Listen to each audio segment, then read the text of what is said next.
पांचवें दिन की कथा। पांचवें दिन की कथा के लिए वाचक और परिवार वाले नहा धोकर धुले वस्त्र पहने सूर्य को जल अर्पित करें और अपने अपने आसन पर बैठ जाएं। वाचक लड्डू गोपाल का मुख साफ वस्त्र से पोंछकर ताजे मक्खन, दूध, मिश्री और पंचामृत का भोग लगाए। लड्डू गोपाल के हाथ में रखे पुराने तुलसी के पत्ते को हटाकर मूर्ति का हाथ साफ वस्त्र से पोंछे और उस पर चंदन या हल्दी का लेप लगाकर ओम नारायणाय नमः बोलते हुए तुलसी के 11 ताजे पत्ते रखे। प्रसाद के लिए मनपसंद फलाहारी मीठा व्यंजन रखे। अब आज की कथा बिना विघ्न के पूर्ण करने और सफलता का आशीर्वाद लेने के लिए इस मंत्र के साथ श्री गणेश जी का स्मरण करें। वक्रतुंड महाकाय सूर्य कोटि समप्रभ निर्विघ्नं कुरु मे देव सर्व कार्येषु सर्वदा। इसके बाद ये मंत्र बोले। गुरुर् ब्रह्मा गुरुर् विष्णु गुरुर्देवो महेश्वरः गुरु साक्षात परब्रह्म तस्मै श्री गुरुवै नमः। अब श्री विष्णु महामंत्र बोले। ओम नमो भगवते वासुदेवाय। पांचवें दिन की कथा शुरू करते हुए शुक्राचार्य जी ने राजा परीक्षित को श्री कृष्ण की अनेक बाल लीलाओं का वर्णन किया, जिनके बिना उनके जन्म की कथा अधूरी है। श्री कृष्ण की बाल लीला। श्री कृष्ण और बलराम कुछ ही दिनों में पहले घुटनों के बल और उसके बाद खड़े होकर चलने लगे। गोकुल के लोगों को, विशेषकर गोपियों को आनंदित करते हुए उनके घरों में अपने सखाओं के साथ चुपचाप जाकर दूध दही पीना, माखन चुराकर सखाओं और वानरों को खिलाना, गोपियों के घड़े तोड़कर उत्पात मचाना, उनके बछड़ों को खोलकर क्रोधित गोपियों पर हंस हंस कर तालियां बजाना आदि उनका प्रतिदिन का खेल था। वास्तव में गोपियां स्वयं चाहती थी कि श्री कृष्ण उनके घर आए, उत्पात मचाए और माखन व उनके द्वारा बनाए हुए व्यंजन खाएं। श्री कृष्ण की आंखों में जो भय और जो चंचलता दिखती वह बड़ी आनंददायक होती थी। वे बार बार यशोदा जी के पास जाकर शिकायत भी प्यार से करती थी। सारा वृंदावन बाल स्वरूप कृष्ण की माया में डूबा हुआ प्रेम और सुख से जीवन व्यतीत कर रहा था। श्री कृष्ण ने बालक रूप में अनेक लीलाएं रची और बड़े बड़े भयंकर दानवों का वध किया। भगवान श्री कृष्ण ने 16 वर्ष की उम्र में कंस का वध करके उनके पिता और अपने नाना उग्रसेन को मथुरा का राजा घोषित किया। मृत भक्षण लीला। एक बार श्री कृष्ण ने मिट्टी खा ली तो ग्वाल बालों ने जाकर यशोदा जी को शिकायत कर दी कि मैया तेरे लाला ने मिट्टी खाई है। यशोदा ने हाथ में छड़ी थामते हुए पूछा, क्यों लाला, तैने मिट्टी खाई? श्री कृष्ण डर गए, सोचा कि अब मार पड़ेगी, इससे अच्छा है झूठ बोल दो। उन्होंने कहा, माँ मैंने मिट्टी नहीं खाई। यशोदा ने डांटते हुए कहा कि तेरे ग्वाल बाल और तेरा दाऊ भैया भी कह रहा है कि तैने मिट्टी खाई है। श्री कृष्ण ने कहा कि सब झूठ बोलते हैं क्योंकि ये सब मुझे पिटवाना चाहते हैं। इस पर यशोदा ने कहा कि अगर ऐसी बात है तो मुंह खोलकर दिखा। तब श्री कृष्ण ने मुंह खोल दिया। मुंह खोलते ही यशोदा को वहां आकाश, भूधर, वन, पर्वत, चारों दिशाएं, सूरज, चंद्रमा, सारे ग्रह, नक्षत्र और सारा ब्रह्मांड दिखाई दिया। साथ ही उन्होंने ब्रिज भूमि भी देखी जिसमें वह स्वयं भी थी। भयभीत यशोदा के हाथ से छड़ी गिर गई और वे आश्चर्य से देखती रह गई। उखल बंधन लीला। एक दिन माता यशोदा अपने कान्हा को माखन खिलाने के लिए स्वयं दही मथने लगी। नंद बाबा के पास हजारों सेवक और सेविकाएं थी, लेकिन कान्हा का सारा काम यशोदा मैया अपने हाथ से ही करती थी। कान्हा ने मथानी पकड़कर यशोदा मैया को मंथन से रोक दिया और अपने आप उनकी गोदी में चढ़ गए। यह देखकर माँ को प्यार आ गया और वे अपने लाडले बालक को दूध पिलाने लगी। यशोदा मैया ने बालों में कुछ फूल लगाए हुए थे जो मंथन के समय बालों से निकलकर श्री कृष्ण के चरणों में गिरने लगे। उधर रसोई में चूल्हे पे रखा पद्मगंधा गाय का दूध उबलने लगा। दूध उफनता देख मैया ने कान्हा को गोद से नीचे उतारा और अतृप्त ही छोड़कर जल्दी से दूध उतारने के लिए चली गई। इससे कान्हा ने गुस्से में एक पत्थर उठाया और पास रखी मटकी पर दे मारा। मटकी फूट गई और सारी दही बिखर गई। अब कान्हा बनावटी आंसू आंखों में भरकर दूसरे कमरे में गए और बासी मक्खन स्वयं भी खाने लगे और बंदरों को भी खिलाने लगे। जब यशोदा ने आकर देखा कि मटकी टूटी पड़ी है और माखन फैला हुआ है तो समझ गई कि यह सब कान्हा की ही करतूत है। छड़ी लेकर वे वहां पहुंची जहां कान्हा ऊखल पर बैठकर बंदरों को माखन खिला रहे थे। कान्हा ने देखा मैया छड़ी लेकर आ रही है तो वे भवन के पीछे के दरवाजे से भागे। जब उन्होंने देखा कि भागते हुए मैया थक गई है तब वे खड़े हो गए और यशोदा ने उन्हें पकड़ लिया। कान्हा का हाथ पकड़कर वे उन्हें डराने धमकाने लगी। कान्हा रोते हुए आंसू बहाने लगे। यशोदा ने देखा कि बालक बहुत डर गया है तो उन्होंने छड़ी फेंक दी और सोचा कि इसको एक बार रस्सी से बांध देना चाहिए। यशोदा मैया ने रस्सी मंगाई और कान्हा को बांधने लग गई। श्री कृष्ण ने फिर से लीला आरंभ कर दी और रस्सी 2 अंगुल छोटी पड़ गई। मैया ने दूसरी रस्सी जोड़ी, वो भी 2 अंगुल छोटी पड़ गई। उन्होंने सारी गोकुल की रस्सी जोड़ दी, फिर भी कान्हा को ना बांध सकी और रस्सी हर बार 2 अंगुल छोटी पड़ जाती। जब भगवान श्री कृष्ण ने देखा कि मैया बहुत थक गई हैं, तब कृपा करके वे स्वयं ही माँ के बंधन में बंध गए। वैसे तो ब्रह्मा, इंद्र आदि के साथ ये संपूर्ण जगत इनके वश में है, फिर भी इस तरह बंधकर उन्होंने संसार को ये बात बताई कि मैं प्रेमी भक्तों के वश में हूँ। भक्त भगवान को तभी बांध सकता है जब उस पर भगवान की कृपा हो और भक्त भगवान से निष्काम प्रेम करता हो। यमलार्जुन का उद्धार। जब कन्हैया को ऊखल से बांधकर यशोदा अपने काम में लग गई, तो कन्हैया नलकूबर और मणिग्रीव का उद्धार करने के लिए ऊखल को खींचते हुए नंद भवन के बाहर आ गए। यहाँ यमलार्जुन के 2 वृक्ष थे। ये दोनों कुबेर के पुत्र थे जो नारद जी के शाप से वृक्ष बन गए थे। एक बार धन के अभिमान से भरे दोनों मदिरा पान करके अनेक स्त्रियों के साथ तरह तरह की क्रीड़ा करते हुए जल विहार कर रहे थे। नारद जी को वहां से जाते हुए देखकर उन स्त्रियों ने तो वस्त्र धारण कर लिए, परंतु इन दोनों ने वस्त्र नहीं पहने। यह देखकर नारद जी ने दोनों को श्राप दे दिया कि क्योंकि तुम लोग उन्मत्त होकर बड़ी जड़ता का काम कर रहे हो, इसलिए तुम दोनों वृक्ष बन जाओ। भगवान का स्पर्श होने पर ही तुम्हें मोक्ष मिलेगा। कन्हैया ने ऊखल को दोनों वृक्षों के बीच में फंसाया और जोर से खींचा।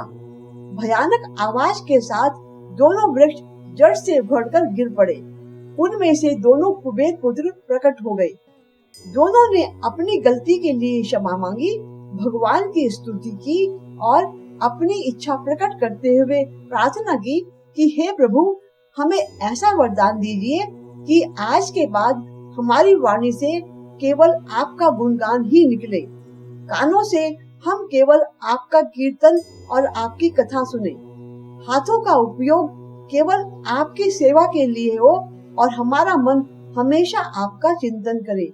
हमारा मस्तक आपके चरणों में झुका रहे और हमें सत्पुरुषों का दर्शन होता रहे।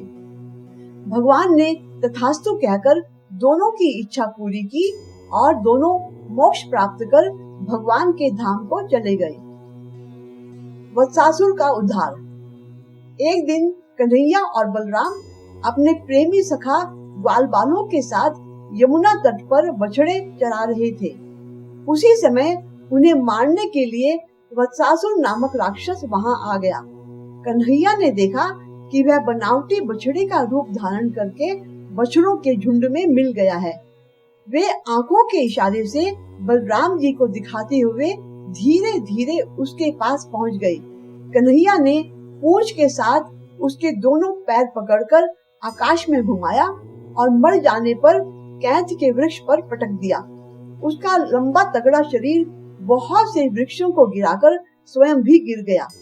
पहले ग्वालों ने देखा कि बछड़ों की सेवा करने वाले कन्हैया बछड़े को मार रहे हैं, लेकिन राक्षस को मरा देखकर ग्वालों के आश्चर्य की सीमा न रही। बकासुर का उद्धार। एक दिन बलराम, कन्हैया तथा ग्वाल बाल अपने बछड़ों को पानी पिलाने के लिए जलाशय के तट पर ले गए।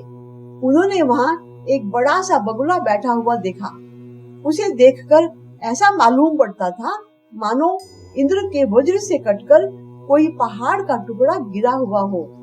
तीखी चोंच वाला बगुले के वेश में पूतना का दैत्य भाई बक था, जो कन्हैया से अपनी बहन की मौत का बदला लेने वहां आया था। कन्हैया को आते देख उसने झपट कर उनको निगल लिया। जब बलराम और ग्वाल बालों ने यह देखा तो व्याकुल हुए। उन सब की वही हालत हुई जो प्राण निकल जाने पर इंद्रियों की होती है। जब श्री कृष्ण बगुले के तालू के नीचे पहुंच गए, तब वहां अग्नि उत्पन्न हो गई और वे तालू जलाने लगे।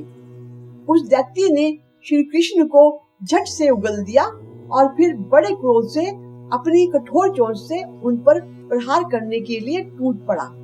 श्री कृष्ण ने दोनों हाथों से उसकी चोंच पकड़कर मुंह चीर डाला। इस तरह बकासुर का वध हो गया।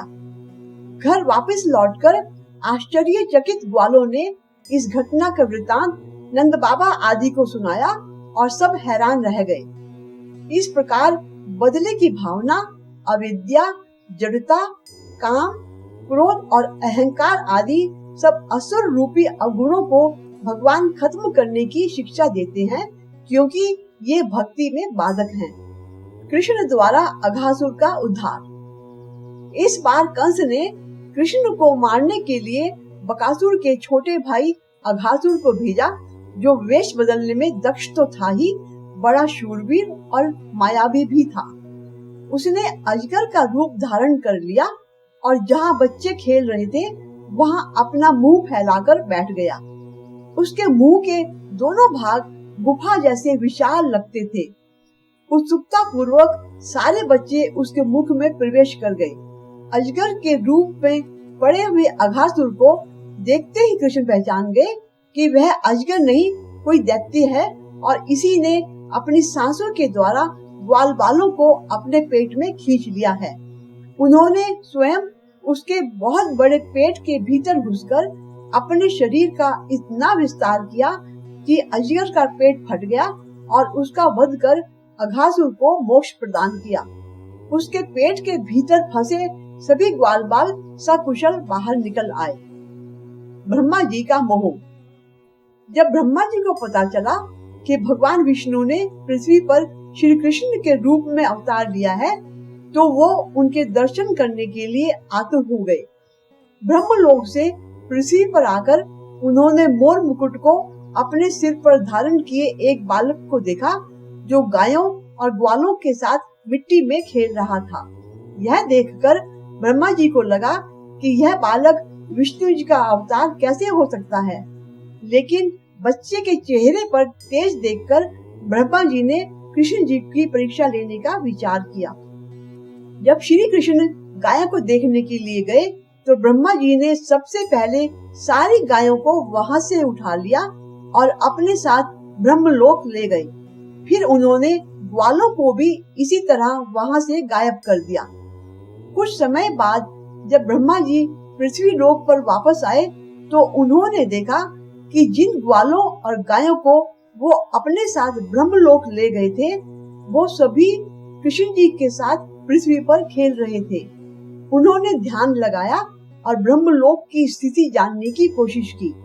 उन्होंने देखा कि जिन गायों और ग्वालों को वो अपने साथ ब्रह्मलोक ले गए थे, वो सभी वहां भी हैं। श्री कृष्ण को मन ही मन प्रणाम करके वो वहां से ब्रह्मलोक वापस चले गए। धेनुकासुर का उद्धार। एक बार श्री कृष्ण के सखा श्री दामा, सुबल तथा स्तोक कृष्ण आदि सब ने श्री कृष्ण से कहा कि यहाँ से थोड़े ही दूर पर एक बड़ा भारी वन है जिसमें ताड़ के बहुत सारे वृक्ष हैं जो सदा मीठे फलों से लदे रहते हैं। हमें उन फलों को खाने की बड़ी इच्छा है, लेकिन वहाँ धेनुक नाम का दुष्ट दैत्य गधे के रूप में रहता है जिसने उन फलों को खाने पर रोक लगा रखी है। अपने सखा ग्वाल बालों की यह बात सुनकर भगवान श्री कृष्ण और बलराम दोनों हंसे और फिर उन्हें प्रसन्न करने के लिए उनके साथ ताड़ वन में फलों को खाने पहुँचे। वन में पहुंचकर बलराम ने उन ताड़ के पेड़ों को पकड़ लिया और बड़े जोर से हिलाकर बहुत से फल नीचे गिरा दिए। जब दैत्य धेनुकासुर ने फलों के गिरने की आवाज सुनी तो वह गधे के रूप में आकर हमला करने बलराम की ओर दौड़ा।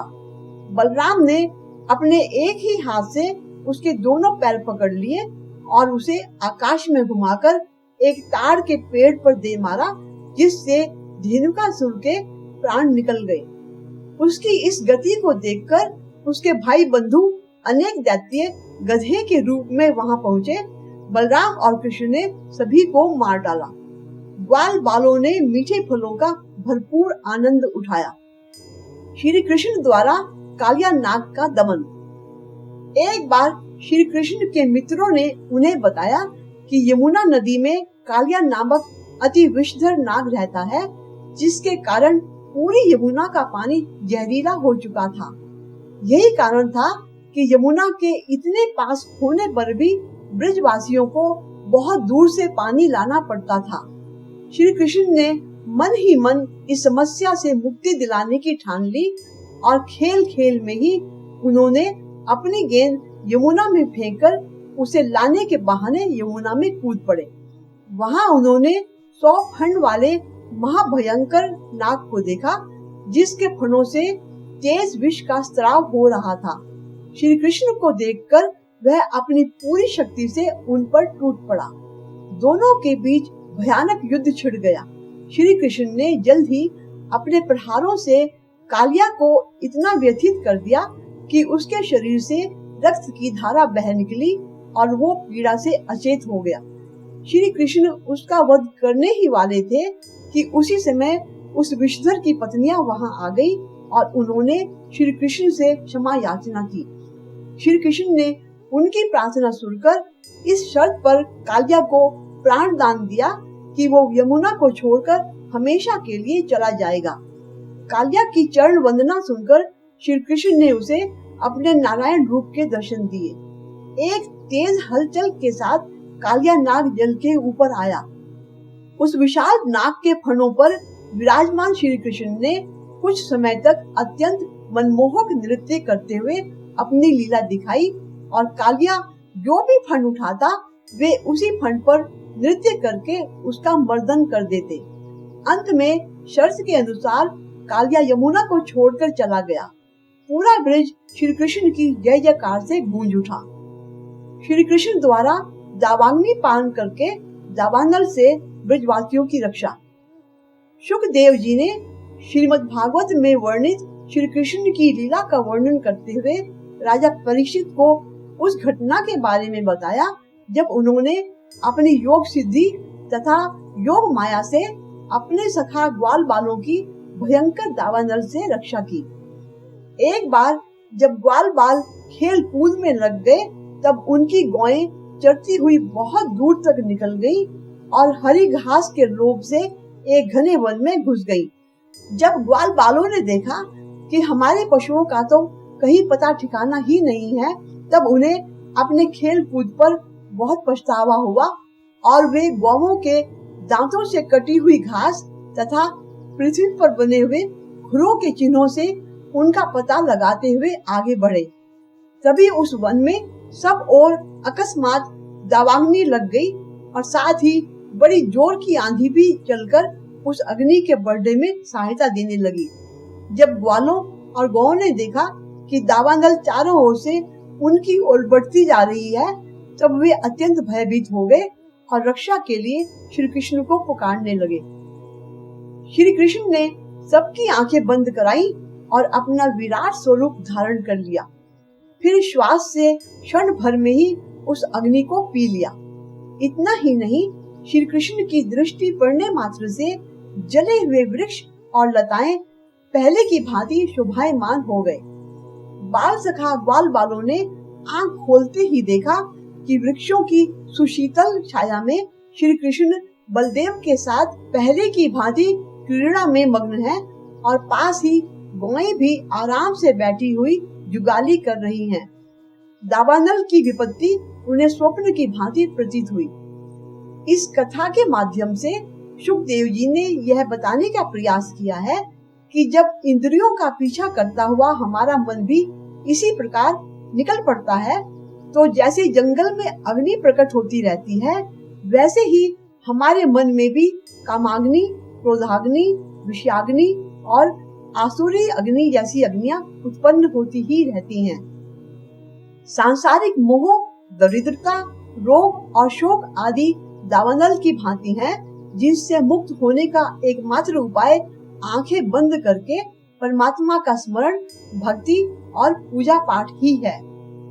बलराम जी द्वारा प्रलंबासुर का उद्धार। एक बार यमुना के किनारे भंडारी वन में श्री कृष्ण, बलराम और उनके साथी ग्वाले आपस में पिठैयान खेल खेल रहे थे, जिसमें हारने वाला बालक अपने पीठ पर जीतने वाले बालक को चढ़ाकर एक निश्चित दूरी पर ले जाता है।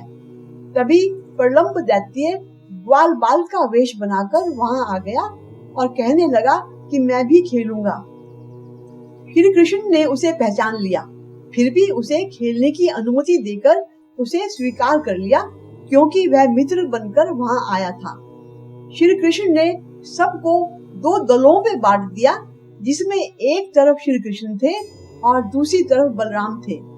प्रलंबासुर ने सोचा कि श्री कृष्ण को तो वह हरा नहीं पाएगा, इसलिए वो श्री कृष्ण के दल में शामिल हो गया और हार मानकर बलराम को उठाकर भागते हुए जाने लगा। भागते हुए वह अपने मूल राक्षसी रूप में आकर काले बादलों की तरह भयानक हो गया। उसे देखकर बलराम को बहुत क्रोध आया। उन्होंने अपनी बंधी हुई कठोर मुट्ठी से उसके मस्तक पर वज्र के समान बहुत वेग से प्रहार किया, जिससे उसका मस्तक फटकर टुकड़ों में बंट गया और उसकी मृत्यु हो गई। शुकदेव जी ने दैत्य प्रलंब के पूर्व जन्म की कथा बताते हुए कहा कि वह विष्णु भक्त गंधर्व था, जिसका नाम विजय था। एक बार यक्षराज कुबेर ने भगवान शिव की पूजा के लिए फुलवारी लगाई, पर कोई न कोई उनके फूल तोड़ लेता था। क्रोधित होकर कुबेर ने श्राप दिया कि जो उनके फूल तोड़ेगा वह पृथ्वी पर असुर हो जाएगा। गंधर्व विजय ने अनजाने में फूल तोड़ लिए और श्राप के कारण पृथ्वी पर असुर हो गया। जब कुबेर जी को गंधर्व विजय के विष्णु भक्त होने की जानकारी मिली, तो उन्होंने उसे क्षमा कर दिया और कहा कि द्वापर के अंत में भांडीर वन में यमुना के तट पर बलदेव जी के हाथ से तुम्हारी मुक्ति होगी। श्री कृष्ण की बांसुरी की विशेषता। गोपियां श्री कृष्ण की बांसुरी से बहुत ईर्ष्या करती थी, क्योंकि वे सदा अपनी बांसुरी को अपने साथ रखते थे। यहाँ तक कि खेलते समय भी इसे अपनी कमर में ठूस कर रखते थे। गोपियों को लगता था कि श्री कृष्ण उनकी अपेक्षा बांसुरी से अधिक प्रेम करते थे, और जो समय गोपियां श्री कृष्ण के साथ बिताना चाहती थी, वह बांसुरी उनसे छीन लेती थी, क्योंकि श्री कृष्ण को बांसुरी बजाना सबसे प्रिय था। एक बार एक गोपी ने बांसुरी से पूछा कि तुमने ऐसा कौन सा पुण्य किया था जिसके कारण श्री कृष्ण हमेशा तुम्हें अपने साथ रखते हैं और अपने होठों से लगाए रहते हैं। बांसुरी ने बताया कि उसे अनेक कष्ट सहने पड़ते हैं, तब वह बजाने के लायक बनती है।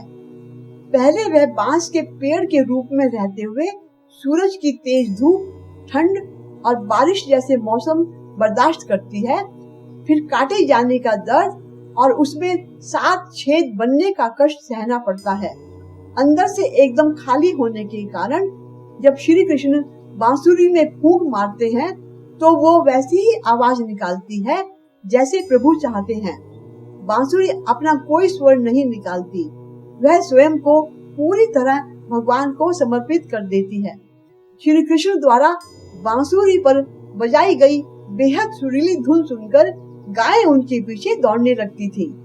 उनकी बांसुरी की धुन सुनते सुनते ही राधा ने अंतिम समय में अपने शरीर का त्याग कर दिया था। श्री कृष्ण की बांसुरी के माध्यम से यह बताया गया है कि मनुष्य को अंदर के सभी सांसारिक कष्ट, लोभ और द्वेष आदि अवगुणों को त्याग कर स्वयं को परमात्मा के प्रति समर्पित कर देना चाहिए।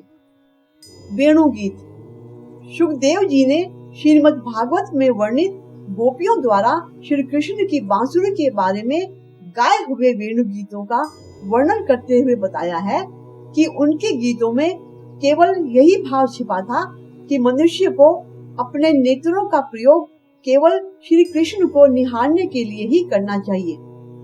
बलराम और अपने सखा ग्वाल बालों के साथ श्री कृष्ण जब भी गाय चराते हुए जंगल में घुसते तो अपनी बांसुरी पर इतनी मधुर तान छेड़ते कि पक्षी कलरव करने लगते, भौरे गुनगुनाने लगते, मोर मतवाले होकर नाचने लगते, पेड़ पौधे हरी पत्तियों और फूलों से भर जाते, वन के सरोवर, नदियां और पर्वत सब खुशी से गूंजने लगते थे। गाय कितनी भी दूर हो, श्री कृष्ण की बांसुरी की आवाज सुनते ही रंभाते हुए दौड़कर पास चली आती। हिरनियां मृगों के साथ अपनी प्रेम भरी बड़ी बड़ी आंखों से उन्हें निहारती रहती। अपनी सुध-बुध खोती गोपियां श्री कृष्ण को देखने, उनसे मिलने, बातें करने और उनका आलिंगन करने दौड़ी चली आती थी। स्वर्ग की देवियां श्री कृष्ण को बांसुरी बजाते हुए देखकर अपनी सुध-बुध खो बैठती।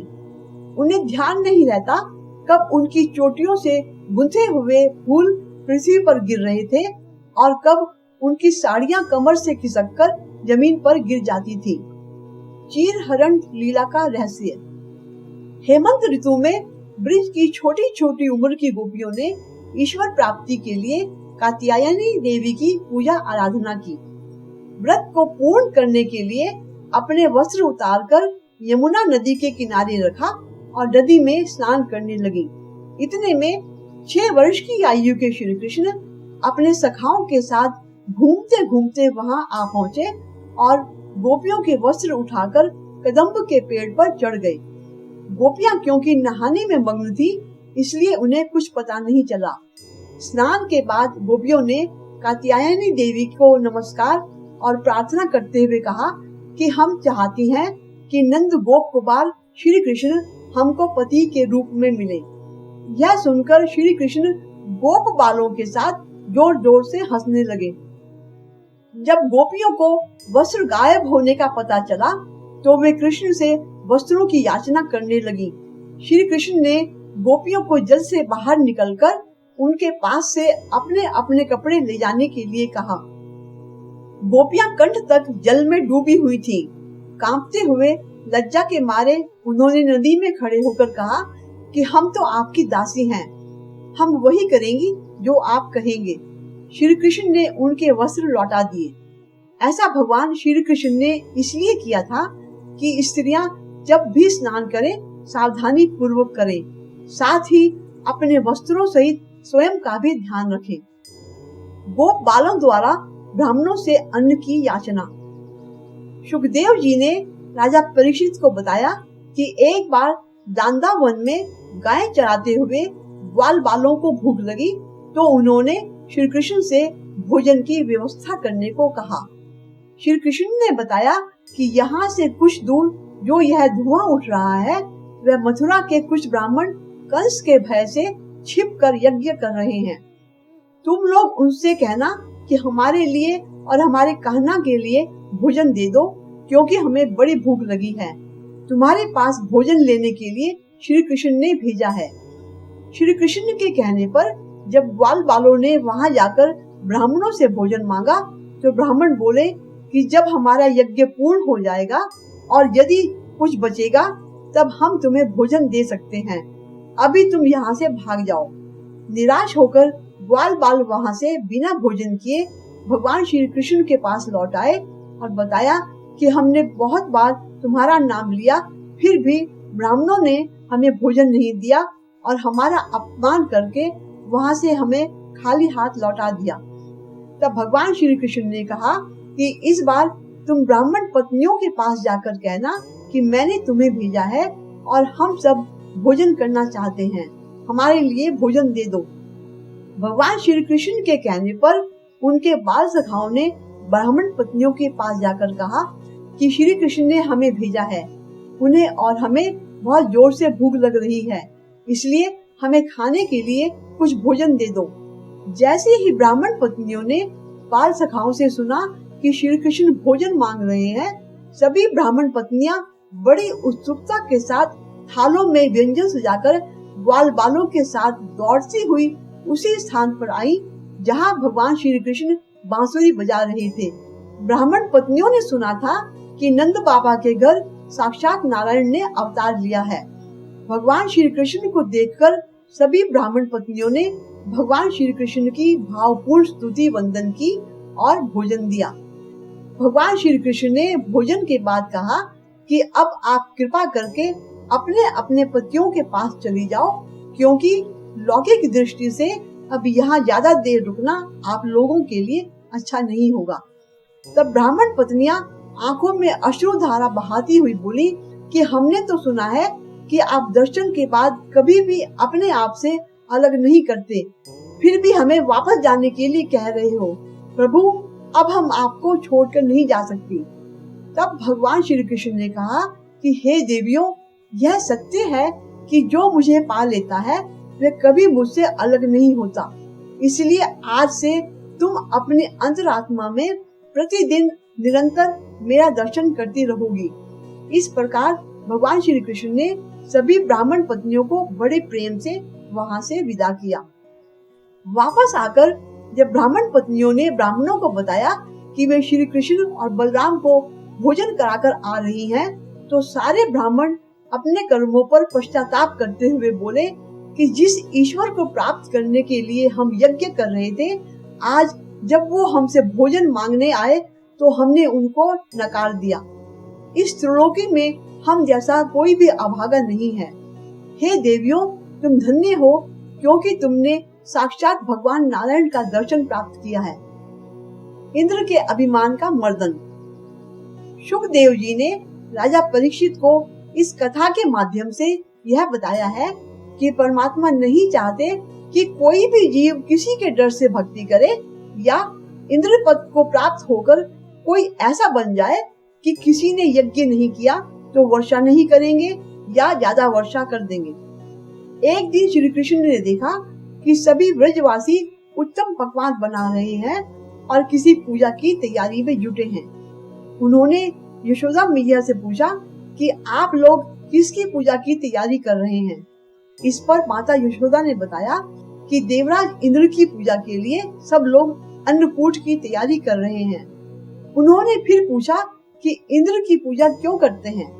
माता ने बताया कि इंद्र वर्षा करते हैं, जिससे अन्न की पैदावार होती है और हमारी गायों को चारा मिलता है। तब श्री कृष्ण ने कहा, ऐसा है तो सबको गोवर्धन पर्वत की पूजा करनी चाहिए, क्योंकि हमारी गायें तो वही चरती हैं। वैसे भी इंद्र तो कभी दर्शन भी नहीं देते। यदि पूजा न करने पर इंद्र क्रोधित भी होते हैं, तो ऐसे अहंकारी की पूजा नहीं करनी चाहिए। यह सारा अन्न स्वाहा स्वाहा करके इंद्र को देने की जरूरत नहीं है। इसे सारी गौओं और ब्राह्मणों को बांट दो, क्योंकि मैं तो यही ठीक समझता हूँ। उनकी बात मानकर सभी ब्रजवासियों ने इंद्र के बदले गोवर्धन पर्वत की पूजा की। गोवर्धन धारण लीला। देवराज इंद्र ने इसे अपना अपमान समझा और प्रलय के समान मूसलाधार वर्षा शुरू कर दी।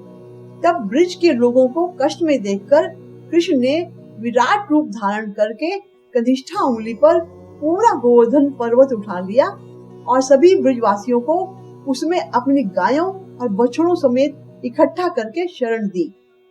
इंद्र कृष्ण से क्रोधित हो गए और बहुत ज्यादा तेजी से जल बरसाने लगे। देवराज इंद्र का अभिमान तोड़ने के लिए श्री कृष्ण ने एक लीला रची। उन्होंने सुदर्शन चक्र से कहा कि वह पर्वत के ऊपर रहकर वर्षा की गति को नियंत्रित करें, और शेषनाग से कहा कि वे मेड़ बनाकर पानी को पर्वत की ओर आने से रोकें। 7 दिन लगातार वर्षा करने पर देवराज इंद्र को श्री कृष्ण की शक्ति का एहसास हुआ। वे ब्रह्मा जी के पास पहुँचे, जिन्होंने बताया कि श्री कृष्ण भगवान विष्णु के साक्षात अंश और पूर्ण पुरुषोत्तम नारायण हैं। यह सुनकर लज्जित देवराज इंद्र ने श्री कृष्ण से क्षमा मांगकर उनकी पूजा की और उन्हें भोग लगाया।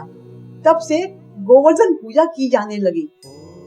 नंद बाबा को वरुण लोक से लौटाकर लाना। सुखदेव मुनि ने राजा परीक्षित को भगवान श्री कृष्ण की दिव्य लीला की चर्चा करते हुए भागवत के उस प्रसंग के बारे में बताया जब नंद बाबा ने एकादशी का उपवास किया। जब रात्रि की 2 घड़ी शेष थी, उसे द्वादशी का आगमन जानकर नंद बाबा यमुना तट पर स्नान करने चले गए। उनके पीछे कुछ गोप सखा भी स्नान के लिए चले गए।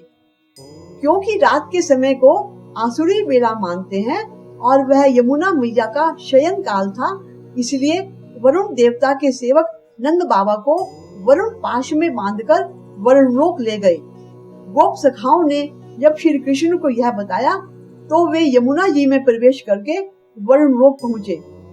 भगवान श्री कृष्ण को देखकर वरुण देव ने अपने सिंहासन से खड़े होकर दंडवत प्रणाम किया और आने का कारण पूछा। अपने सेवकों द्वारा किए गए अपराध के लिए उन्होंने श्री कृष्ण से क्षमा मांगी और नंद बाबा को साथ ले जाने के लिए कहा। भगवान श्री कृष्ण नंद बाबा को वापस ले आए और समस्त ब्रजवासियों में उल्लास छा गया। रासलीला। श्रीमद् भागवत में रासलीला के माध्यम से श्री कृष्ण के लोकाचार एवं गोपियों के साथ प्रेम क्रीड़ा को विस्तार से वर्णन किया है। श्री कृष्ण की मनमोहक मुस्कान पर राधा समेत सभी गोपियां मर मिटती थीं और उनकी बांसुरी के सुमधुर स्वर पर वे सब थिरकने पर विवश हो जाती थी। उनकी इस कलाकारी ने सबका मन मोह लिया था। एक बार गोपियों की परीक्षा लेने के लिए श्री कृष्ण ने शरद ऋतु की पूर्णिमा की रात यमुना के किनारे बांसुरी बजाई। गोकुल की समस्त गोपियां इस ध्वनि से मोहित होकर अपनी सर्व वृत्तियों को त्याग कर श्री कृष्ण के पास भागी चली आईं। श्री कृष्ण ने उनसे कहा कि रात को जंगल में और ऐसे एकांत में अपने पति, सास ससुर, बाल बच्चे, अपना घर परिवार सबको छोड़कर मेरे पास आना अधर्म है। गोपियों ने श्री कृष्ण से कहा कि आपका यह उपदेश धर्म के अनुसार है, इसलिए वह योग्य है, परंतु आपके इस धर्मोपदेश का उद्देश्य सब धर्मानुष्ठानों का मर्म और इन सब का परम लक्ष्य आपकी प्राप्ति ही तो है, क्योंकि इन सब की और हमारी आत्मा आप ही हैं। संत वचनों के आधार पर आपने ही यह सब हमें बताया है कि भगवान की भक्ति में उन्मत्त होकर तीव्र प्रवृत्ति मार्गियों द्वारा किया गया सब कर्मों का त्याग उनका दुर्गुण नहीं अपितु सद्गुण ही है। ऐसे में प्रत्यक्ष भगवान के रूप में आप यदि हमें ऐसा उपदेश देंगे तो यहाँ से हमारे कदम पीछे नहीं हटेंगे, क्योंकि संसार में रहते हुए आपकी भक्ति में हम शुद्ध बुद्ध खो बैठे हैं। अपना घर परिवार आदि समस्त सांसारिक मोहों को त्याग कर हम आपकी प्राप्ति के लिए आई हैं, लौटने के लिए नहीं। गोपियों के इन वचनों से भगवान अत्यधिक आनंदित हुए और उन्हें उत्तमाधिकारी के रूप में स्वीकार किया और उन लाखों गोपियों के साथ उतने ही लाखों रूप धारण कर श्री कृष्ण ने रास लीला की। रास लीला करते समय प्रत्येक गोपी को गर्व हो गया कि मैंने भगवान को पूर्णतः अपने वश में कर लिया है और वे केवल मेरे साथ खेल रहे हैं। तब भगवान लुप्त हो गए। जिस समय भगवान के दर्शन के लिए वे अत्यंत व्याकुल हो गई और उनके प्राण निकलने का समय आ गया, तब वे पूर्ण रूप से भक्ति के अहंकार से मुक्त हो गई। तब उसी क्षण भगवान प्रकट हो गए। एक बार श्री कृष्ण को राधा से वृंदावन स्थित निकुंज वन में निर्धारित समय पर मुलाकात करनी थी, परंतु वे समय पर पहुंच नहीं सके। इससे राधा रूठ गई और उनका मन व्याकुल हो उठा। नजरअंदाज को राधा बर्दाश्त नहीं कर पाई और कुंड में छलांग लगाकर शरीर त्यागने का मन बना लिया। जब श्री कृष्ण वहां गए तो वह कुंड सूख चुका था। तब राधा ने यमुना में शरीर त्यागने का निश्चय किया, लेकिन इसमें भी वो सफल नहीं हुई, क्योंकि अपने भक्तों से जुड़ने के बाद श्री कृष्ण न उनसे कभी अलग होते हैं और न ही उन्हें अपने से अलग होने देते हैं। रासलीला का भावार्थ। रासलीला वास्तव में माया पर ब्रह्म का आत्मा और परमात्मा का मिलन है। माया में रहकर ब्रह्म की अनुभूति होना अर्थात अन्यों को उससे प्राप्त रास यानी आनंद का लाभ प्रदान करने हेतु श्री कृष्ण द्वारा रासलीला अर्थात रास नृत्य की रचना की गई थी। रासलीला करते समय मध्य भाग में श्री कृष्ण या ब्रह्म और आसपास गोपियां यानी माया का प्रसार था। रास क्रीड़ा के समय श्री कृष्ण ने बांसुरी बजाई, जिसका सुर ईश्वर तक पहुंचने का एक माध्यम है। गोपी गीत। महारास लीला के ठीक पूर्व भगवान श्री कृष्ण गोपियों के समर्पण की परीक्षा लेने के लिए आंख मिचौली करते हुए कुछ समय के लिए अदृश्य हो गए। भगवान के अदृश्य हो जाने के कारण गोपियां भाव विभोर होकर भगवान को पुकारने लगी। इसी करुणा में पुकार का नाम है गोपी गीत। इन गीतों में गोपियां श्री कृष्ण द्वारा ब्रज में किए गए उपकारों, राक्षसों का वध करने की घटनाओं, उनकी बांसुरी की धुन और मधुर मुस्कान पर तन मन निछावर करने आदि के भावों को प्रकट किया गया है। इन गोपी भक्ति गीतों से श्री कृष्ण जी के चरणों में न सिर्फ प्रेम की प्राप्ति होती है, बल्कि जीवन में साक्षात प्रभु की उपस्थिति होने की अनुभूति होती है। श्री कृष्ण द्वारा सुदर्शन यक्ष का उद्धार। भगवान श्री कृष्ण की लीला का व्याख्यान अंतरात्मा में एक परम आनंद की अनुभूति कराता है। इसी संदर्भ में शुकदेव जी ने श्रीमद् भागवत की इस कथा का वर्णन किया है। एक बार शिवरात्रि के अवसर पर नंद जी और अन्य गोपों ने अंबिका जाकर सरस्वती नदी में स्नान किया और भगवान शंकर एवं देवी अंबिका की पूजा करके ब्राह्मणों को दान दिया। सभी का उस दिन उपवास था, इसलिए रात को जल पीकर वे वहीं सरस्वती नदी के तट पर सो गए। तभी वहां एक अजगर ने नंद बाबा को पकड़ लिया। अपनी जान बचाने के लिए उन्होंने श्री कृष्ण को पुकारा। श्री कृष्ण के पैरों का स्पर्श पाते ही वह अजगर योनि से मुक्त होकर एक सुंदर पुरुष के रूप में प्रकट हो गया। वह श्री कृष्ण के सामने हाथ जोड़कर खड़ा हो गया। भगवान श्री कृष्ण के पूछने पर उसने अपने श्राप की कथा सुनाई। वह अत्यंत सुंदर और धनवान सुदर्शन नामक यक्ष था। एक दिन अपने विमान पर घूमते हुए उसने अंगिरा गोत्र के कुरूप ऋषियों को देखा और अपने सौंदर्य के अभिमान में ऋषियों का मजाक उड़ाया। इससे क्रोधित होकर उन ऋषियों ने उसे अजगर हो जाने का श्राप दिया। यक्ष ने ऋषियों के इस श्राप को अपने लिए परम कल्याणकारी माना, क्योंकि उसी के कारण उसे भगवान के चरण कमलों का स्पर्श प्राप्त हुआ, जिससे उसके सभी अशुभ कर्मों का नाश हो गया। उसने श्री कृष्ण जी की स्तुति करके उनकी परिक्रमा की और उनसे आज्ञा लेकर अपने लोक को चला गया। विस्मित ब्रजवासी अपने व्रत और पूजन को संपन्न कर बड़े प्रसन्नता पूर्वक श्री कृष्ण की लीला का गान करते हुए ब्रज में लौट आए। चंद्रचूड़ का उद्धार। एक बार श्री कृष्ण और श्री बलराम दोनों भाई गोपियों के साथ रात्रि में वन में विहार कर रहे थे। वहां दोनों भाइयों ने मिलकर एक अत्यंत मधुर राग अलापा, जिसे सुनकर गोपियां इतनी मुग्ध हो गई कि उन्हें अपनी देह की सुध बुध भी नहीं रही। उसी समय कुबेर का अनुचर शंखचूड़ नामक यक्ष वहां आया और दोनों भाइयों के देखते देखते उन गोपियों को लेकर उत्तर दिशा की ओर भाग चला। गोपियां दोनों भाइयों को रक्षा के लिए पुकारने लगी। दोनों भाई हाथ में शाल का वृक्ष लेकर क्षण भर में ही उस यक्ष के पास पहुंच गए। उन्हें देखकर वह यक्ष गोपियों को वहीं छोड़कर अपनी जान बचाने के लिए भागने लगा।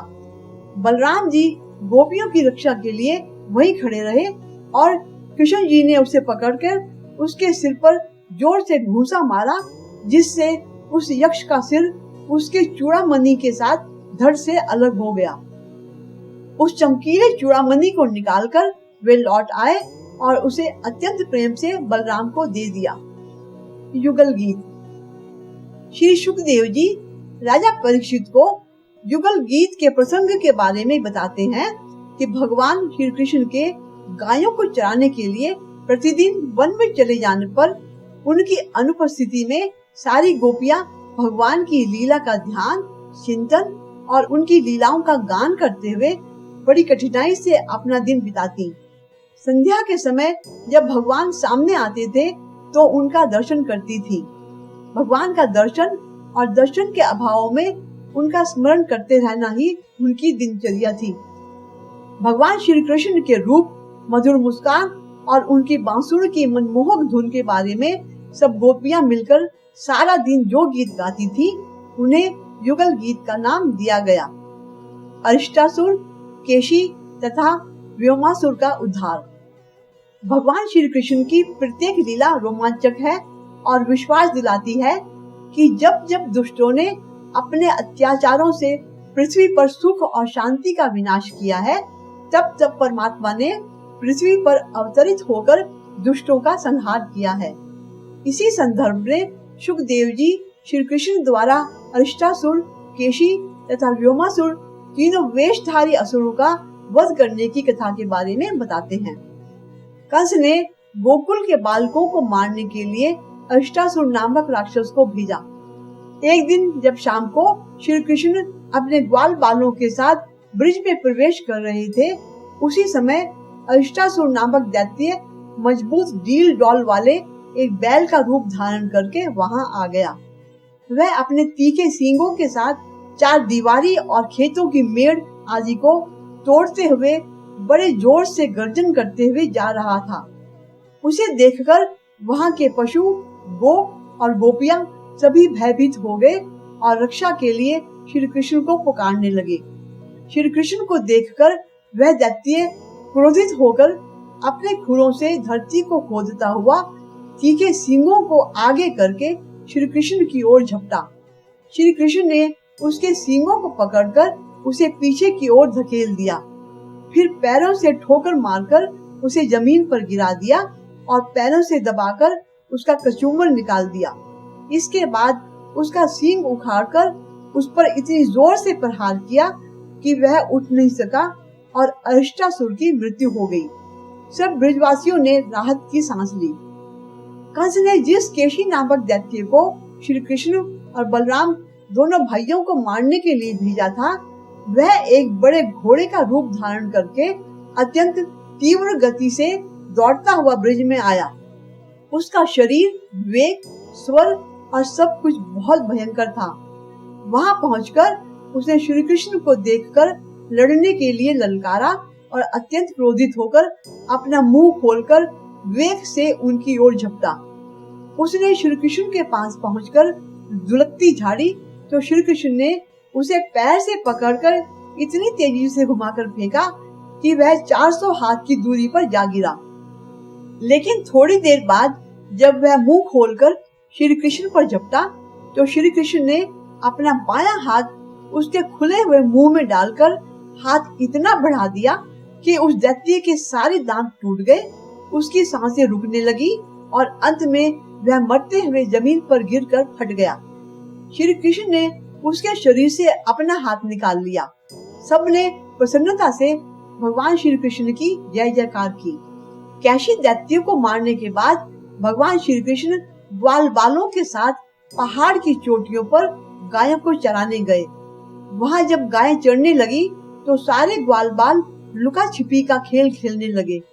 इस खेल में कुछ बच्चे चोर, कुछ भेड़ और कुछ रक्षक बनकर खेल रहे थे। तभी वहां व्योमासुर दैत्य ग्वाली का रूप बनाकर आया और खेल में शामिल हो गया। वह खेल में चोर ही बनता था और भेड़ बने बालकों को चुराकर एक गुफा में ले जाकर एक बड़ी चट्टान से ढककर छुपा देता। धीरे धीरे उसने सारे बालकों को चुरा लिया और अब 4-5 बालक ही बचे रहे। श्री कृष्ण उसकी चाल को समझ गए। जिस समय वह इस तरह बच्चों को चुराकर ले जा रहा था, उन्होंने उसे पकड़ लिया। वह राक्षस अपने असली रूप में आकर छुड़ाने की कोशिश करने लगा। तब श्री कृष्ण ने उसे अपने दोनों हाथों से जकड़कर जमीन पर गिरा दिया और गला दबाकर व्योमासुर का वध कर दिया। इसके बाद उन्होंने सभी ग्वाल बालों को उस गुफा से निकाला और सब ब्रिज लौट आए। अक्रूर जी की ब्रिज यात्रा। ब्रिज में अपने भेजे गए अनेक राक्षसों का श्री कृष्ण और बलराम द्वारा वध किए जाने के बाद कंस ने दोनों को मथुरा में लाने के लिए बुजुर्ग अक्रूर जी को भेजने की योजना बनाई। उसने सोचा क्योंकि रिश्ते में वे श्री कृष्ण और बलराम के चाचा लगते थे, इसलिए मथुरा आने के लिए मना नहीं करेंगे। कंस ने अक्रूर जी को बुलाकर कहा कि आप नंद के गांव में जाइए और कहिए कि मथुरा में एक बड़े भारी धनुष यज्ञ का आयोजन किया गया है, जिसे देखने के लिए आप लोग चलिए। ऐसा कहकर श्री कृष्ण तथा बलराम को उन लोगों के साथ यहाँ ले आइए। अक्रूर जी जान गए कि कंस श्री कृष्ण तथा बलराम को मथुरा क्यों बुलाना चाहता है। उन्हें यह काम अच्छा तो नहीं लगा, लेकिन भगवान श्री कृष्ण के दर्शन के लिए वे उत्सुक हो उठे। उन्हें लाने के लिए वे रथ पर चढ़कर मथुरा से वृंदावन की ओर चल पड़े और रास्ते भर श्री कृष्ण की लीलाओं के बारे में सोचते रहे और उनके पद चिन्हों को देखने के लिए जमीन पर ढूंढने की कोशिश करते रहे। श्री कृष्ण और बलराम का मथुरा गमन। ब्रिज में नंद बाबा ने उनका बहुत सत्कार किया और कंस के निमंत्रण के बारे में जानकर उन्होंने सारे गोपों को आज्ञा दे दी कि कल प्रातः दंगल में सम्मिलित होने के लिए मथुरा चलना है, इसलिए दूध व अन्य सामग्री एकत्रित करके छकड़ों को भी जोड़कर तैयारी कर लें। अगले दिन सबने बैलगाड़ी पर सारा सामान इकट्ठा करके रख दिया। अक्रूर जी ने श्री कृष्ण और बलराम को अपने रथ पर बैठने के लिए कहा। तब नंद और गोप बाल सब अपने अपने छकड़ों पर सवार होकर तैयारी करके चल पड़े। यशोदा मैया का रोते रोते बुरा हाल था, क्योंकि उसे कंस पर बिल्कुल विश्वास नहीं था। नंद जी ने उनके साथ जाने का फैसला सुनाकर उन्हें सांत्वना दी। गोपियों को बुरी तरह रोते देखकर श्री कृष्ण की उनके सामने जाकर मैं वापस आऊंगा यह बात कहने की हिम्मत नहीं हुई। जब तक रथ के चलने से धूल उड़ती हुई दिखाई देती रही, तब तक गोपियां वहीं खड़ी होकर देखती रही। उनके तो मानो प्राण ही निकल गए। श्री कृष्ण का मथुरा प्रवेश। रथ से उतरकर सबने भगवान श्री कृष्ण के साथ मथुरा में प्रवेश किया। अक्रूर जी नंद जी को अपने साथ ले गए। श्री कृष्ण ने बलराम और ग्वाल बालों के साथ मथुरा की गलियों में जाकर वहां का दौरा किया। तभी एक धोबी वहां से गुजरा, जो अभिमान से कंस के बहुत सारे कपड़े लेकर जा रहा था। श्री कृष्ण ने उस धोबी से कहा कि इसमें हमारे योग्य जो कपड़े हो हमें दे दो। धोबी के मना करने पर उन्होंने उसको एक थप्पड़ लगाया। वह उसी से लुढ़क कर गिर पड़ा और मर गया।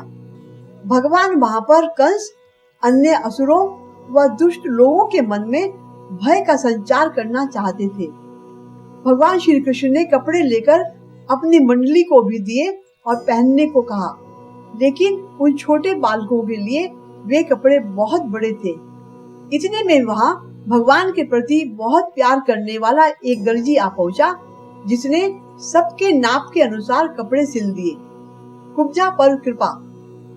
तभी वहां से कुब्जा नाम की एक कुबड़ी स्त्री कंस के लिए सुगंधित अंगराग, चंदन आदि लेकर जाते हुए गुजरी।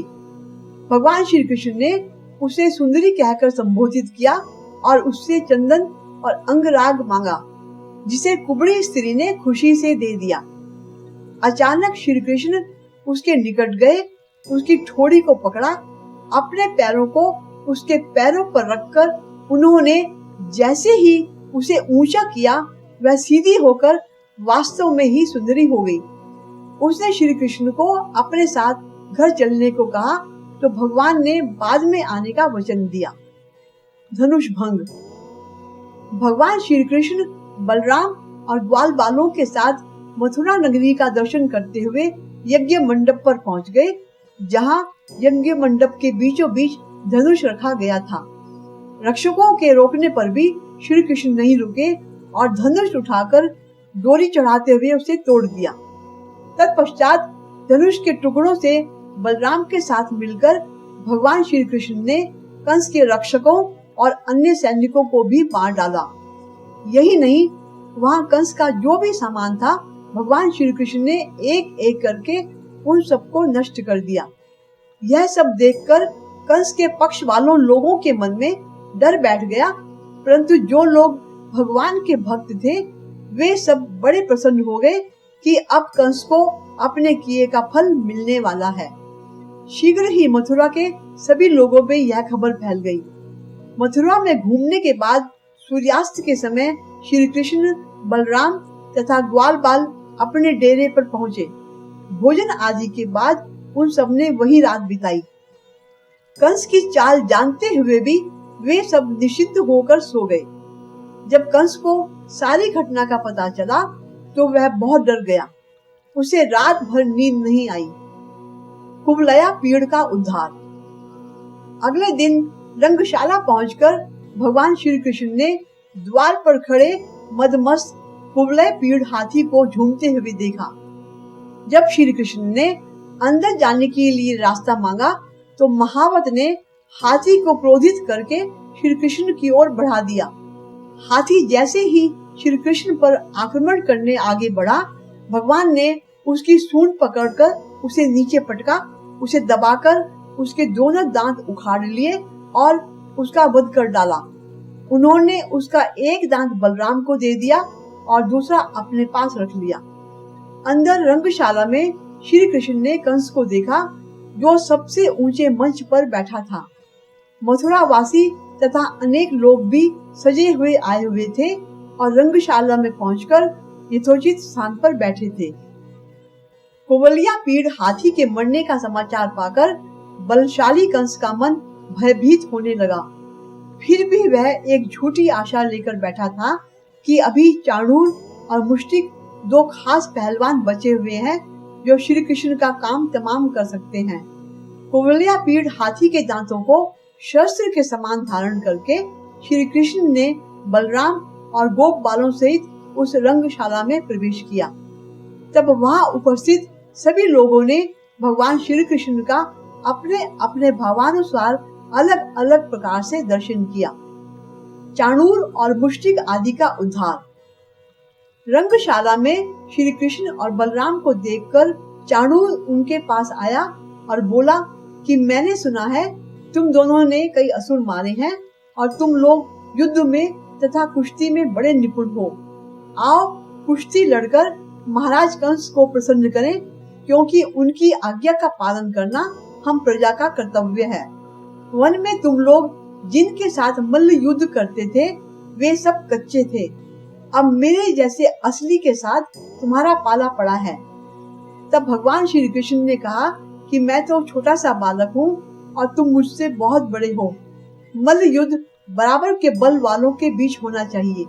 मैं तुम्हारे साथ युद्ध कैसे कर सकता हूँ?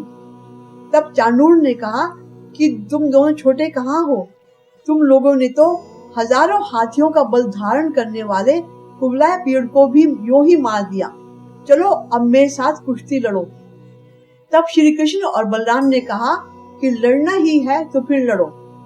वहां श्री कृष्ण के साथ चाणूर और बलराम जी के साथ मुष्टिक मल्ल युद्ध में भिड़ गए। रंगशाला में बैठी हुई स्त्रियां, बड़े बूढ़े सब कहने लगे कि इतने बड़े राक्षस और छोटे से श्री कृष्ण के बीच यह युद्ध अधर्म और दुष्टतापूर्ण है। यहाँ हमें बैठना ही नहीं चाहिए। भगवान ने थोड़ी देर दांव पेच दिखाकर चाणूर को हाथों से उठाकर जमीन पर पटक दिया, जिससे उसकी मृत्यु हो गई। दूसरी ओर बलराम जी ने भी मुष्टिकासुर का वध कर डाला। इसके बाद भगवान श्री कृष्ण ने शल, तोषण और बलराम ने कूट का भी वध कर डाला। कंस के पांचों प्रमुख पहलवान श्री कृष्ण और बलराम द्वारा मारे गए। बाकी बचे हुए पहलवान डर कर भाग गए। कंस का उद्धार। भगवान श्री कृष्ण और बलराम की वीरता को देखकर दर्शकों को बड़ा आनंद आया। चारों ओर उनकी जय जयकार और प्रशंसा होने लगी, लेकिन कंस को इससे बहुत दुख हुआ। वह चिढ़कर और भी क्रोधित हो गया। जब उसके पांचों प्रधान पहलवान मारे गए और बचे हुए भाग गए, तब उसने बाजे बंद करवा दिए। कंस ने अपने सेवकों को आज्ञा दी कि वसुदेव के लड़कों को बाहर निकाल दो, गोपों का सारा धन छीन लो, नंद को बंदी बना लो और वासुदेव समेत देवकी को मार डालो, क्योंकि मेरे पिता उग्रसेन भी शत्रुओं से मिले हुए हैं, इसलिए उन्हें भी जीवित मत छोड़ो। कंस इस प्रकार बढ़ चढ़कर आदेश दे ही रहा था कि भगवान श्री कृष्ण कुर्सी से उछलकर उसके मंच पर पहुंच गए। जब कंस ने देखा कि उसकी मृत्यु रूप भगवान श्री कृष्ण उसके सामने आ गए हैं, तब वह श्री कृष्ण पर चोट करने के लिए तलवार लेकर उठ खड़ा हुआ। जिस प्रकार गरुड़ सांप को पकड़ लेता है, वैसे ही श्री कृष्ण ने कंस को पकड़ लिया, जिससे कंस का मुकुट गिर गया। भगवान ने उसके बाल पकड़कर उसे मंच से धरती पर पटक दिया। फिर श्री कृष्ण स्वयं उसके ऊपर कूद पड़े, जिससे कंस की मृत्यु हो गई। कंस खाते पीते उठते बैठते निरंतर शत्रु भाव से श्री कृष्ण का ही चिंतन करता रहता था। इसलिए सबके देखते ही देखते उसके शरीर से एक दिव्य तेज निकलकर श्री कृष्ण में समा गया और उसे मुक्ति की प्राप्ति हुई। कंस के मरते ही उसके 8 छोटे भाई श्री कृष्ण और बलराम का वध करने के लिए दौड़े, परंतु बलराम ने क्षण भर में ही उन सब का काम तमाम कर डाला। तदनंतर भगवान श्री कृष्ण ने मरने वालों की लोक रीति के अनुसार क्रियाकर्म की व्यवस्था करवा दी। ब्रह्मा, शंकर तथा इंद्र आदि देवताओं ने बड़े आनंद से भगवान श्री कृष्ण पर फूलों की वर्षा करते हुए उनकी स्तुति की। श्री कृष्ण बलराम का गुरुकुल में जाना। कंस का वध करने के पश्चात श्री कृष्ण ने मथुरा का राज्य अपने नाना उग्रसेन को सौंप दिया। उसके उपरांत वसुदेव और देवकी ने कृष्ण और बलराम को यज्ञोपवीत संस्कार और शिक्षा के लिए उज्जैन में संदीपनी ऋषि के आश्रम में भेज दिया। यहाँ श्री कृष्ण ने 64 दिन में 64 कलाएं सीखी और वेद पुराण का अध्ययन किया। आश्रम में कृष्ण और सुदामा अटूट मित्र बने और उन्होंने अन्य सहपाठियों के साथ अपनी शिक्षा यहीं पर पूरी की। शिक्षा के उपरांत श्री कृष्ण ने गुरु माता को गुरु दक्षिणा देने की बात कही। इस पर गुरु माता ने कृष्ण को अद्वितीय मानकर गुरु दक्षिणा में अपना पुत्र वापस मांगा, जिसकी मृत्यु प्रभास क्षेत्र में समुद्र में डूबकर हो गई थी। गुरु माता की आज्ञा का पालन करते हुए कृष्ण यमराज के पास गए और संदीपनी ऋषि का पुत्र वापस लाकर गुरु माता को सौंप दिया। उद्धव जी की ब्रज यात्रा। गुरुकुल से भगवान श्री कृष्ण जब मथुरा लौट आए तो सब लोग उन्हें देखकर परमानंद में डूब गए। वहाँ समय अपनी गति से बीतता जा रहा था। एक दिन गोकुल की याद करके भगवान को लगा कि वहाँ गोकुल में सारी गोपियां उनके विरह में व्याकुल हो रही हैं। भगवान को याद आया कि मैंने उनसे कहा था कि मैं लौट कर आऊंगा, लेकिन यहाँ राजकाज में फंसकर यहाँ से निकलना मुश्किल हो रहा है। भगवान ने सोचा, उद्धव मुझसे कम तो है नहीं, फिर क्यों ना मैं उन्हीं को वहाँ भेज दूं। भगवान श्री कृष्ण ने देखा कि उद्धव जी को अपने ज्ञान का थोड़ा अभिमान था और गोपियों के प्रेम की शक्ति पर भरोसा नहीं था। जब भी श्री कृष्ण गोपियों को याद करते तो उद्धव जी कहते कि गांव की उन अनपढ़ स्त्रियों को इतना याद करने में ऐसी भी क्या बात है, थोड़ा सा मक्खन वगैरह ही तो खिलाती रही होंगी। श्री कृष्ण चाहते थे कि उद्धव जी गोपियों का महात्म्य जाने और उन्हें थोड़ा सा शुद्ध प्रेम भी प्राप्त हो जाए। यही विचार करके उन्होंने उद्धव जी को बुलाकर कहा कि मेरा संदेश लेकर ब्रिज में जाओ और मेरे पिता नंद बाबा, यशोदा मैया और ग्वाल बालों को आनंदित करो। गोपियां मेरे विरह से बहुत ही दुखी हो रही हैं, उन्हें अपने ज्ञान से लाभान्वित कर उनकी विरह वेदना कम करो। उद्धव जी बड़े आदर से भगवान का संदेश लेकर रथ पर सवार हुए और नंदगांव के लिए चल पड़े। उद्धव गोपी संवाद। अपने ज्ञान में लीन उद्धव जी ने ब्रिज नगरी में प्रवेश किया। नंद बाबा ने उनका श्री कृष्ण की भांति आदर सत्कार किया और प्रेम की बाढ़ में रुंधे हुए गले से श्री कृष्ण की लीलाओं का एक एक करके स्मरण करने लगे। समीप बैठी यशोदा मैया के नेत्रों से आंसू बह रहे थे। उद्धव जी नंद बाबा और यशोदा मैया के हृदय में श्री कृष्ण के प्रति अगाध अनुराग देखकर आनंद मग्न हो गए। इसके बाद बेचैन हुई गोपियां उद्धव जी से मिली और उनको घेर कर भगवान के वियोग में रोते हुए श्री कृष्ण जी के बारे में उनसे सवाल पर सवाल पूछने लगी। सबका यही सवाल था कि क्या कन्हैया हमें याद करके हमारा नाम लेता है? हमारा कृष्ण हमें यमुना के तट पर बंशी सुनाया करता था, हमारे वस्त्र चुराया करता था और हमारी मटकी फोड़ दिया करता था। क्या वह हमें बिल्कुल याद नहीं करता? जब उद्धव जी ने श्री कृष्ण जी का लिखा हुआ पत्र उन्हें दिया तो वे सब ऐसे लपकी मानो उनका गोविंद ही हो। उन्होंने जब पत्र पढ़ने के लिए खोला तो देखा उसमें कुछ नहीं लिखा था, तो उन्होंने उसे फाड़कर फेंक दिया। उद्धव जी ने फटे हुए पत्र को उठाकर कहा कि तुमने इसे क्यों फाड़ दिया? यह पत्र स्वयं पर ब्रह्म के हाथ का लिखा हुआ था, जिसमें गूढ़ ज्ञान था। इसे पाने के लिए ऋषि मुनि जंगलों में वर्षों तपस्या करते हैं। तब गोपियों ने कहा कि इस गूढ़ ज्ञान को ऋषि मुनियों के पास ले जाते, हम गवारन के पास क्यों लेकर आए? उद्धव जी ने कहा कि शारीरिक मोह से बाहर निकालने के लिए इसे तुम्हारे कल्याण के लिए लाया हूँ। इसमें श्री कृष्ण जी ने यह लिखा था कि तुम लोग मेरे जिस सुंदर शरीर से प्रेम करती हो वह शरीर नश्वर है, एक दिन वह नष्ट हो जाएगा, इसीलिए इस मोह को तोड़ो। गोपियों ने कहा कि कहीं वो पागल तो नहीं हो गया है जो लिखता है कि हम उसे भूल जाएं। तब उद्धव जी गोपियों को ज्ञान की बातें समझाने लगे कि भगवान सर्वव्यापी हैं, उनका वियोग किसी को नहीं हो सकता, क्योंकि वे तुम्हारी आत्मा है जो कभी तुमसे दूर हो ही नहीं सकती। तुम उन निर्गुण का ध्यान करो। तब गोपियां पूछती हैं कि पहले यह बताओ, ध्यान किया कैसे किससे जाता है? उद्धव जी बोले कि मन से किया जाता है। फिर गोपियां कहती हैं, वह मन तो हमारे पास है ही नहीं। एक मन था, वह तो श्याम के संग चला गया।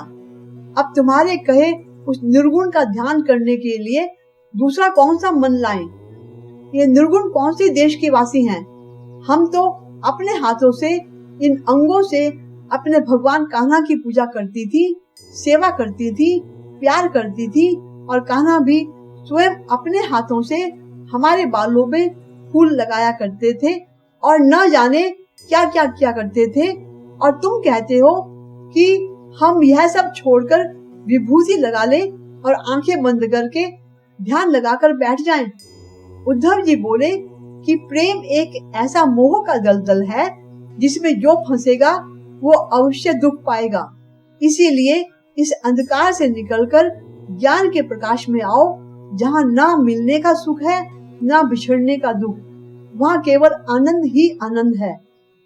गोपियां बोली कि ऐसा जीवन जीने से क्या लाभ जिसमें ना मिलने का सुख है ना बिछड़ने का दुख। जो अपने प्रेम को नहीं पा सकी वह परमात्मा को क्या प्राप्त करेगी? विरह की पीड़ा में ही परमानंद है। क्या आपने कभी प्रेम किया है? उद्धव जी बोले कि ज्ञानी कभी प्रेम जाल में नहीं फंसता। गोपियां बोली कि पहले प्रेम करो, तब जानोगे कि प्रेम की पीड़ा में इतना आनंद क्यों है। उसके बाद ही तुम ज्ञानी बनोगे, अभी तुम्हारा ज्ञान अधूरा है।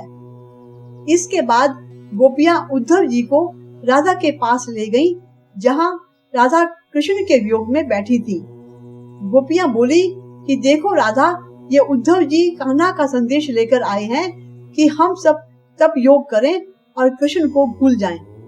जिस तरह माँ असहनीय पीड़ा पाकर संतान प्राप्ति का आनंद प्राप्त करती है, उसी प्रकार प्रेमिका को आनंद प्राप्त होता है।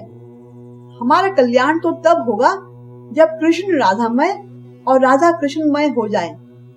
जिसने जीवन में प्रेम का उपहार प्राप्त कर अपने होठों से प्रेम रस का पान कर लिया हो, उसे संसार में किसी और रस की आवश्यकता नहीं होती। उसका प्रेमी सदा उसके साथ होता है। उद्धव जी बोले कि राधा जी, मैं नहीं मानता, क्योंकि यह सब आपकी झूठी कल्पना है। राधा ने कहा कि आपको झूठ लग रहा है तो देखिए, कृष्ण मेरे पास ही है। पलक झपकते ही श्री कृष्ण राधा के पास प्रकट हो गए। उद्धव जी ने आश्चर्य से श्री कृष्ण को छूकर पूछा कि प्रभु, यह कैसी लीला है, आप यहाँ हैं कि वहाँ हैं? श्री कृष्ण ने जवाब दिया कि उद्धव जी, मैंने आपसे कहा था कि मैं तो केवल प्रेम के बस में हूँ। मेरा प्रेमी जहाँ बुलाएगा मैं वहीं उपस्थित हो जाऊंगा। वास्तव में मैं सब जगह उपस्थित हूँ। जैसे अंधकार में पड़ी हुई वस्तु दिखाई नहीं देती, बस वैसे ही दिखता नहीं हूँ। जैसे ही दीपक जलता है और वह वस्तु दिखाई देती है, ठीक उसी प्रकार यदि मुझे देखना हो तो प्रेम और भक्ति का दीपक जलाओ, वही मुझे खड़ा हुआ पाओगे। यही परम सत्य है और यही परम ज्ञान है। ब्रह्म ज्ञानी उद्धव जी श्री कृष्ण जी के चरणों में गिर गए और प्रेम भक्ति में लीन होकर ब्रिज से राधे राधे जपते हुए लौट आए। सुखदेव जी द्वारा राजा परीक्षित को सुनाई गई श्रीमद् भागवत कथा का 5वां दिन यहाँ समाप्त होता है। अब खड़े होकर श्री विष्णु जी की आरती करें।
सबके स्वामी।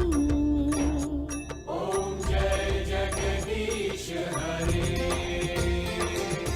तुम करुणा के सागर, तुम पालन करता। स्वामी तुम पालन करता। मैं मूरख खल कामी, मैं मूरख खल कामी।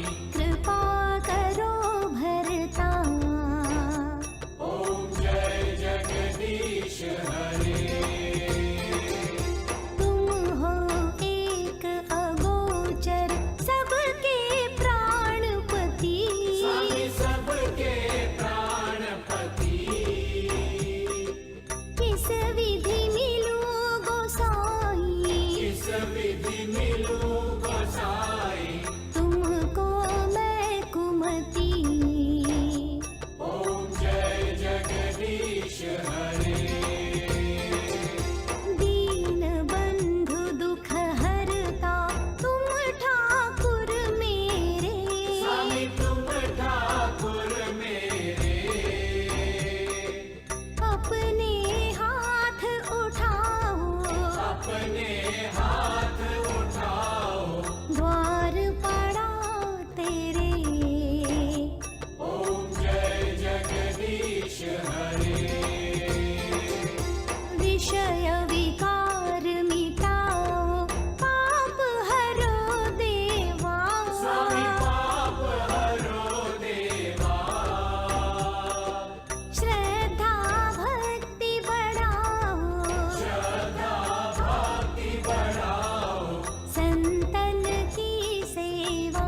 इसके बाद सबको प्रसाद बांटे।